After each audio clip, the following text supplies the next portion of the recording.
ఈ రోజు మధ్యాహ్నం ఆవిడ నా దగ్గరికి వచ్చి 100 రూపాయలు తీసుకోవడం మీద జరిగింది. నేను ఎందుకని అడిగాను. నువ్వు ముందు చెప్తానంది. సరే ఎందుకో మీరు చూసేయండి. ఇంతకీ ఆ 100 రూపాయలు తీసుకెళ్ళి ఏం చేస్తున్నానని నేను ఆశ్చర్యంగా బయటికి వెళ్ళి అలా చూశాను. తీరా చూస్తే అక్కడ ఏ వస్తువైనా 100 రూపాయలని అమ్ముతున్నాడు అతను. ఎన్నో రోజులు ఎదురు చూస్తున్న మా ఆవిడ కల అయితే ఈ రోజు నెరవేరింది. మీకు చాలా చిన్న విషయమేమో, కానీ ఇది మా ఆవిడికి చాలా పెద్ద విషయం.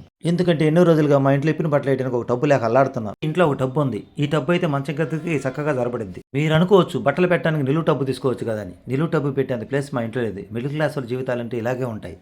అందుకనే మా వాడు ఫైనల్గా ఇదే సెలెక్ట్ చేసుకుంది. డబ్బు నల్లగా ఉంది కదా అని 4 సార్లు ఆలోచన చేసింది. చేసేదేం లేక అక్కడ ఉన్నది అదే కాబట్టి అది ఒకటే తెచ్చుకుంది.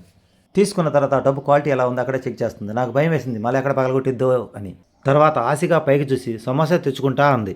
మిగిలిన 100 తీసుకొని మర్యాదగా పైకి వచ్చేయమని చెప్పాను. చెప్పిన మాట తూచా తప్పకుండా వచ్చింది. అదే నా భార్య అంటే. మెట్లెక్కడానికి ఎంత కష్టపడుతుందో చూడండి. అందుకే సమోసా వద్దన్న, ఇంకా కష్టపడిద్దని. జాగ్రత్తగా డబ్బు తీసుకొచ్చి నా చేతిలో పెట్టింది. 100 రూపాయలకు న్యాయం జరిగిందని నాకు అనిపించింది.